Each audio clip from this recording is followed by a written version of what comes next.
సెలబ్రిటీలే కాదు 2025 సంవత్సరంలో సెలబ్రిటీ అనే ప్రతి ఒక్కడు ఏదో సమస్య ఇరుకుతాడు. అది అల్లు అర్జున్తోనే స్టార్ట్ అయింది. సో జాతకంలో అల్లు అర్జున్ యోగంలో 6వ ఇంట్లో శని, అల్లు అర్జున్ది కన్యారాశి. కన్యారాశి 6వ ఇంట్లో శనిలో ఉండగా అల్లు అర్జున్ జైలుకి వెళ్ళాడు. సో దానివల్ల ఆయనకు వెంట్రుక ముక్కతో సమానం. ఎందుకంటే తెల్లారు వచ్చి ఆయన టిఫిన్ చేస్తే ఆపలేరు, ఆయన టూర్కు పోతే ఆపలేరు, ఆయన రేపు పొద్దున పుష్ప 3కి 3,000 కోట్లు వసూలు చేస్తుంది, దాన్ని ఎవడు ఆపలేడు.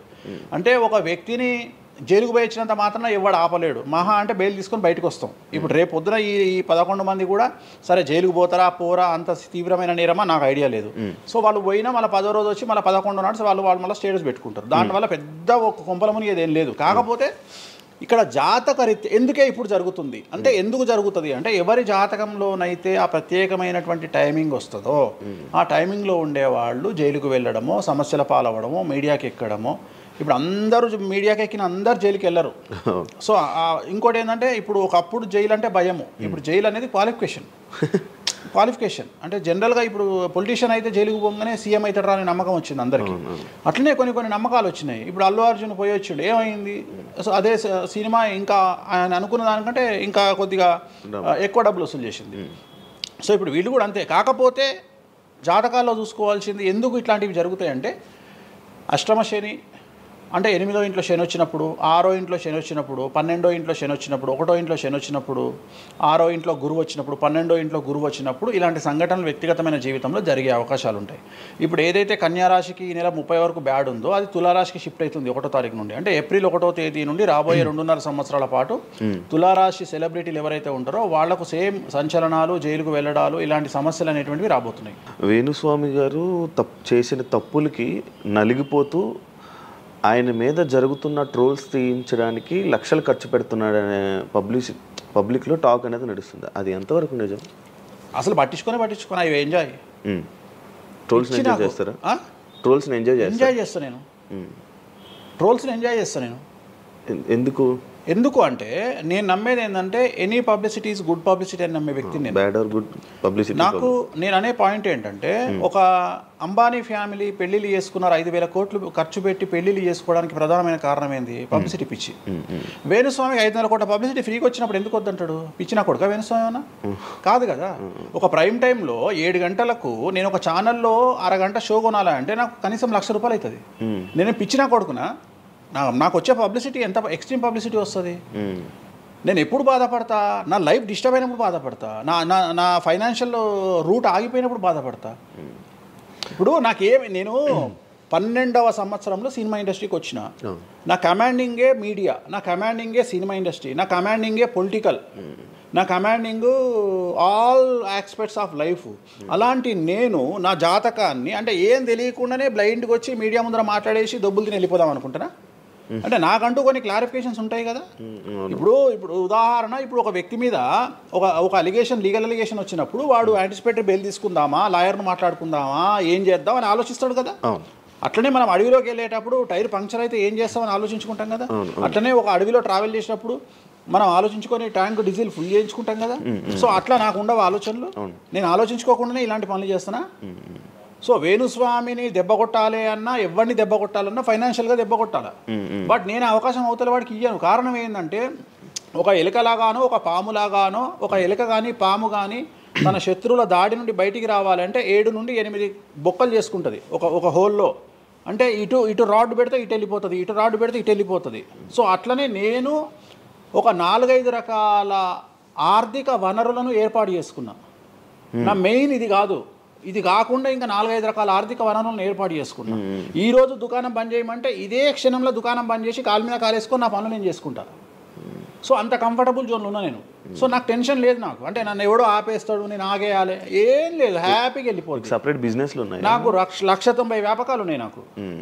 నన్ను జ్యోతిష్యం, నేను 4 నెలలు జ్యోతిష్యం చెప్పుకోకపోతే జ్యోతిష్యం మీద సంపాదించేదానికంటే ఇంకో ₹5 ఎక్కువ సంపాదించుకున్నా. ఇప్పుడు మధ్యలో నేను ఒక 4 నెలలు రెస్ట్ తీసుకొని నాకు వేరే వ్యాపకాలు చూసుకుంటే నాకు ఈజీ, ఎందుకంటే నేను కాన్సన్ట్రేషన్ చేయలేకపోతున్నా. సో ఇప్పుడు నాకు దొరికింది మొన్నటి వరకు, నేను ఆ పని చేసుకున్నా. రెండోది ఉగాదికే కదా నేను మాట్లాడేది, తర్వాత ఏం మాట్లాడతా. రెండోది ఏంటంటే, కొన్నిసార్లు మనకు కొన్ని విచక్షణ, కొన్ని జ్ఞానాలు కలుగుతాయి, కొన్నిసార్లు కలుగుతాయి. ఇప్పుడు నాకు కూడా అదే జ్ఞానం కలిగింది. ఎందుకు అంటే ఇక్కడ వాక్యూమ్ నేను కవర్ చేసిన, టాలీవుడ్లో తెలుగులో వాక్యూమ్ కవర్ చేసిన, ఇక్కడ ఏం లేదు. సో నేను వాక్యూమ్ ఇంకా క్లియర్ చేసుకోవాలి, ఇంకా పెంచుకోవాలి అంటే బాలీవుడ్కు పోవాలి, కన్నడ పోవాలి, తమిళ్ పోవాలి. సో అటువైపు నేను కాన్సన్ట్రేషన్ చేస్తున్నా ఎక్కువగా. అందుకని నేను ఇక్కడ సెలబ్రిటీల గురించి చెప్పడం ఆపేసిన, తెలుగు సెలబ్రిటీల గురించి చెప్పడం లేదు. ఇప్పుడు మీరు పాన్ ఇండియా ఆస్ట్రాలజీ 100% తప్పేముంది? అదే విన్నాను రీసెంట్గా, యుఎస్, దుబాయ్ అవన్నీ వెళ్తున్నారంట. అంటే దాని అర్థం క్లయింటేల్ ఉందనే కదా. ఇప్పుడు మన యూరోప్ పోయి వచ్చిన సరే, ఒక పెద్ద విషయంలో వెళ్ళేసి వచ్చిన చెప్పుకోవాలని లేదు, చెప్పను. క్లయింటేల్ ఉంది. ఆస్ట్రేలియాకి రెగ్యులర్గా ఎవ్రీ 3 months ఆస్ట్రేలియా పోతా, ఎవ్రీ 3 months లండన్ పోతా నా క్లయింటేల్కు. తప్పేముంది?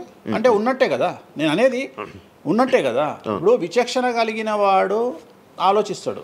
అంటే వేణుస్వామి మీద ఎందుకు వస్తున్నాయి రూమర్స్, ఎందుకు వేణుస్వామిని టార్గెట్ చేస్తున్నారు, నాకు అనవసరం. వాళ్లకు అవసరం ఉన్నోడు ఎంక్వైరీ చేసుకొని నా దగ్గరకు వస్తాడు. నేను ఇంకోటి అందరికి ఒకటే చెప్తా, నా పాజిటివ్ వీడియోల కంటే నా నెగిటివ్ వీడియోలే చూడండి.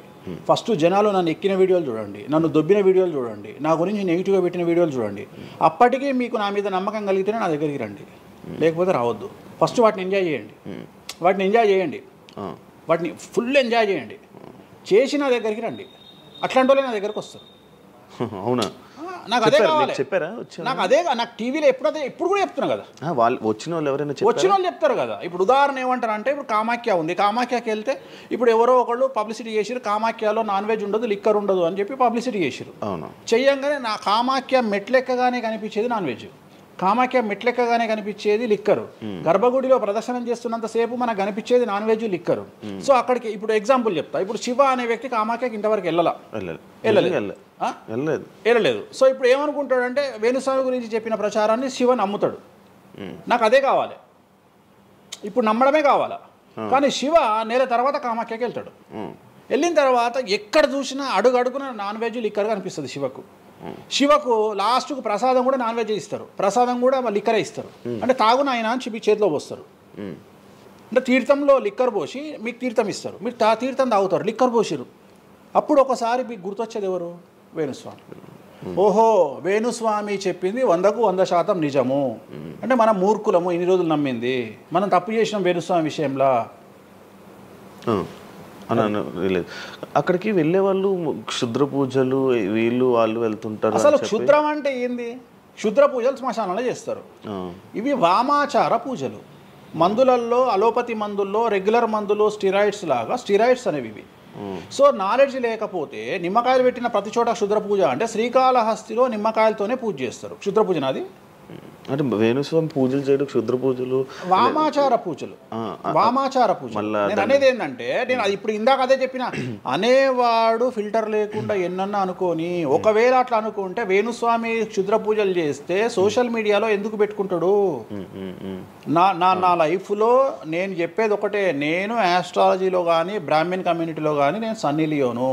నేను నా బట్టలు నేనే ఇప్పుకుంటా, నేను ఎవ్వరిని ఇప్పనియ్యా, నా బట్టలు నేనే ఇప్పుకుంటా. నేను దొంగతనంగా ఇవాళ వరకు పూజ చేసినా, దొంగతనంగా చెయ్యలేదు. పైన పూజ అవుతుంది, మీరు కెమెరా తీసుకొని పోయి పెట్టుకోండి. నాన్ వెజ్ పెట్టిర్రు, లిక్కర్ పెట్టిర్రు, పైన పూజ అవుతుంది. సో మీ ఇష్టం వచ్చినవి తీసుకోండి. నేను శాస్త్రానికి విరుద్ధంగా చేస్తే అమ్మవారు నన్ను సర్వనాశనం చేస్తుంది. నాకెవడన్నా అడ్డొచ్చి అనవసరంగా అమ్మవారిని బద్నాం చేస్తే వాడు సర్వనాశనం అవుతాడు. Simple logic. ఇంట్లో పెద్ద ఏం లేదు, ఇంట్లో నేను పెద్ద గొప్పగా చెప్పుకునేదే లేదు.